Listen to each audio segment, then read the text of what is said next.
Today, we're talking about the good old Texas rig worm, one of my all-time favorite presentations, and certainly it has to be one of the absolute best fish catching tools that bass anglers have available to them. But there's a twist that I like to do with these that just works so well, especially during the pre-spawn and through into the spring. We're going to talk all about it, so stick around. Got him. Ooh, that's a good one. There you go. Like a little pounder. Yeah, well, he's pulling more than that. He's more than a pound. There, that's me. That's a 2-pounder.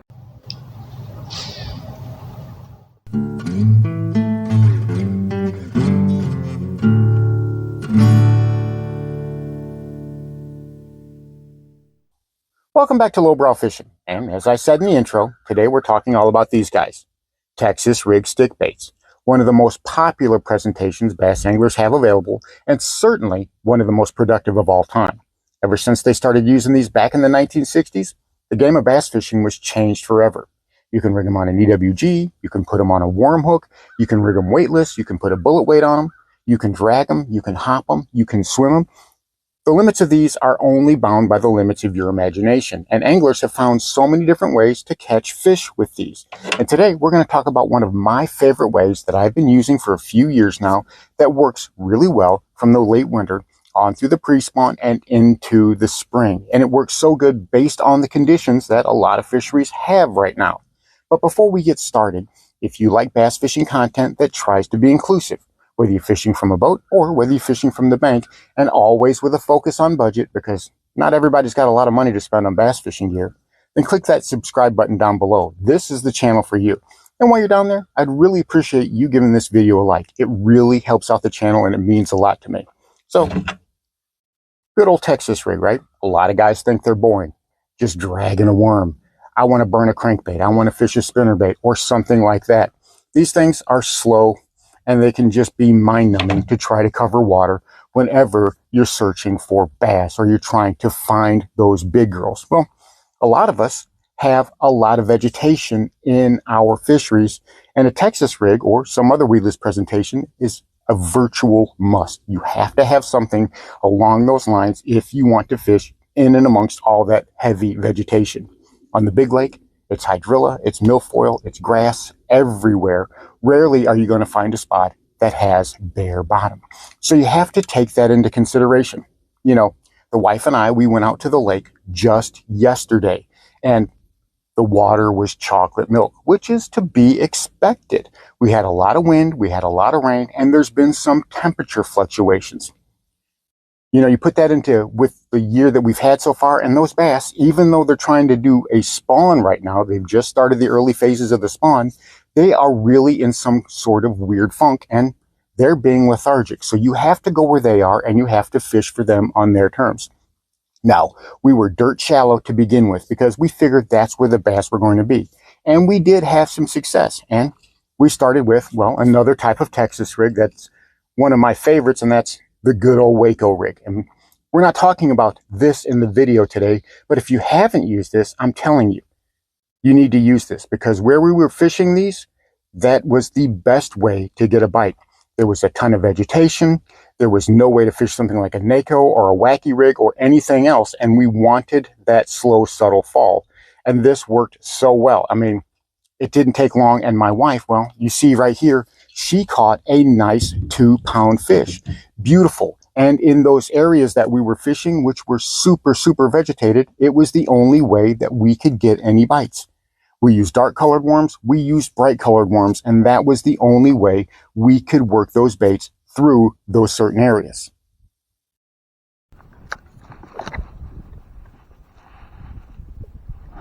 If I catch a fish in there, it's going to be a fun time trying to pull it out.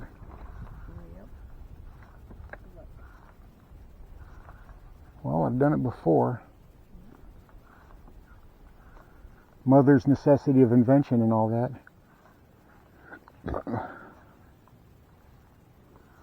Right?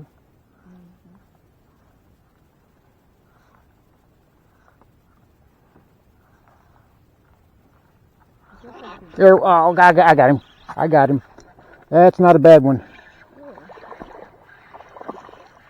There we go. Yeah, and decent little fish. Real subtle bite. Yeah. Real subtle. Nice little £1.25 bass. Let's take a look at you. You don't have lipstick or anything. That's crazy. All right, well, appreciate it, little buddy.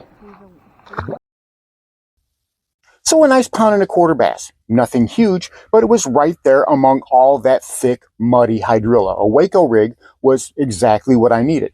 But something we figured out not long after that is that the really nice fish and most of the other fish had pulled back just a little bit because that water temperature had dropped about 10 degrees in the past week or so. So those fish were in a funk. They've moved back just a little bit deeper water, but it was still just as vegetated. We need something to get down to where they were and get their attention. So we opted for something like a Texas rig. But in all that muddy stained water, what are you going to do with these? Well, you can put a rattle in the tail. A lot of guys do that. Or you can use what we call the Mardi Gras rig, which is putting beads between the weight and the eye of the hook. But something I did, which is something that I do regularly this time of year, and I've talked about it before on the channel, is I've used this guy. And that is a tail spinner worm. I've got a dark, this is just a cream soft plastic stick bait, just a black blue flake. Got it at Walmart, paid $1.25 for the bag. You know, these things are amazing. And it's just a regular Texas rig. I've got a bullet weight here. You know, in this case, it's not pegged. Usually I will peg it, but in this case I don't. It's kind of moving freely. And on the very end of it, I've got a hitchhiker that's got a little Colorado blade on it. You can buy these in a packet.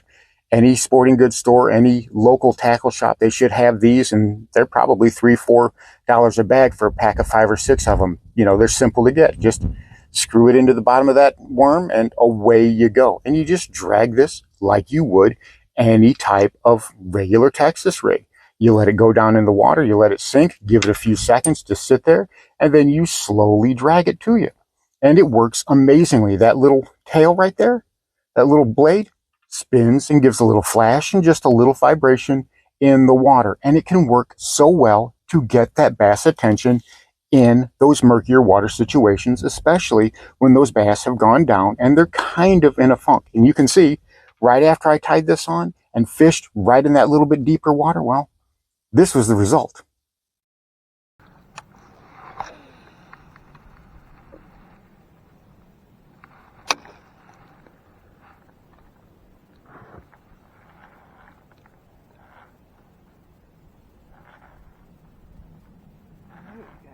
More fish.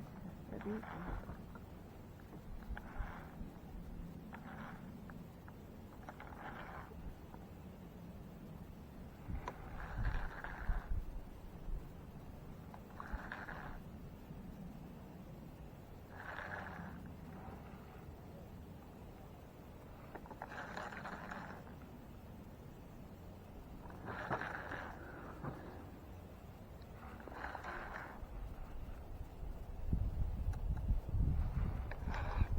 Got him. Ooh, that's a good one. There you go. Like a little pounder. Yeah, well, he's pulling more than that. He's more than a pound.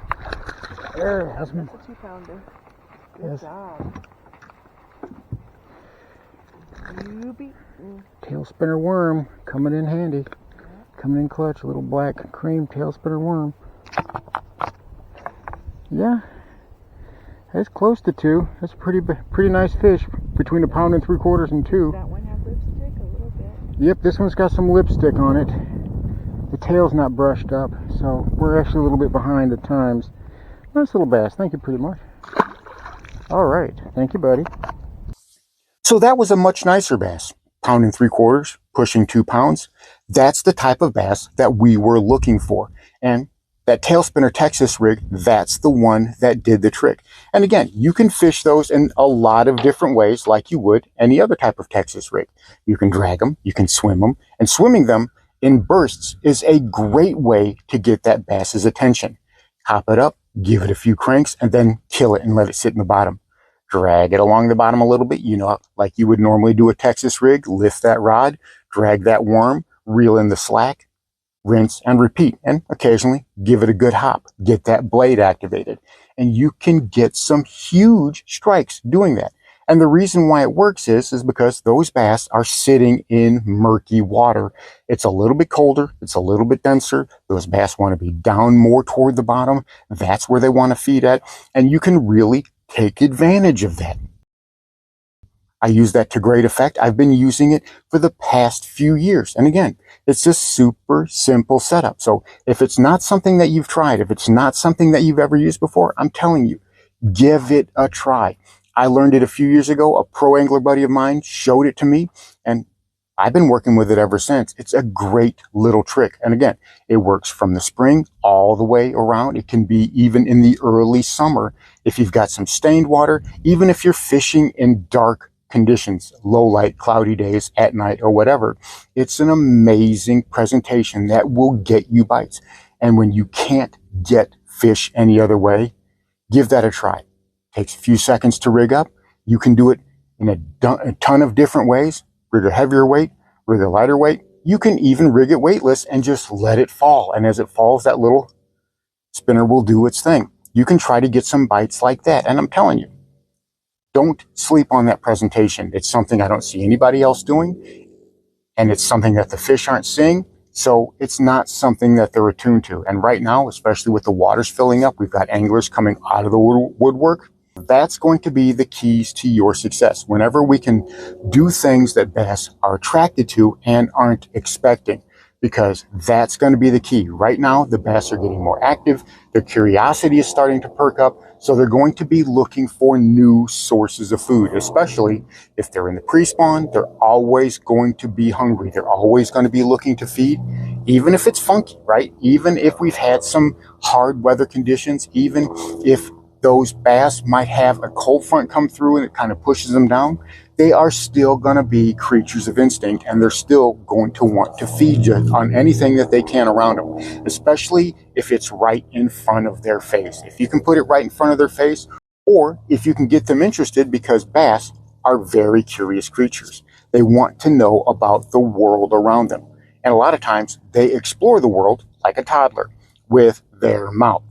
They inhale everything to see if it's food or to see what it is, and if they don't like it, they'll spit it out. So take that into consideration. Whenever you're out there on the lake, you've got some really murky or wet or cold or whatever types of conditions, especially if cold fronts come through, well, give this old tail spinner worm a try, and I'm telling you, you're going to really like the results. So there you have it, one of my favorite tricks for fishing a Texas rig, especially this time of year. When a cold front comes through and those bass get low in the water, well, this tail spinner worm is a great way to attract their attention and get bites when everybody else is getting a skunk. Thanks for watching Lowbrow Fishing. We'll catch you in the next one.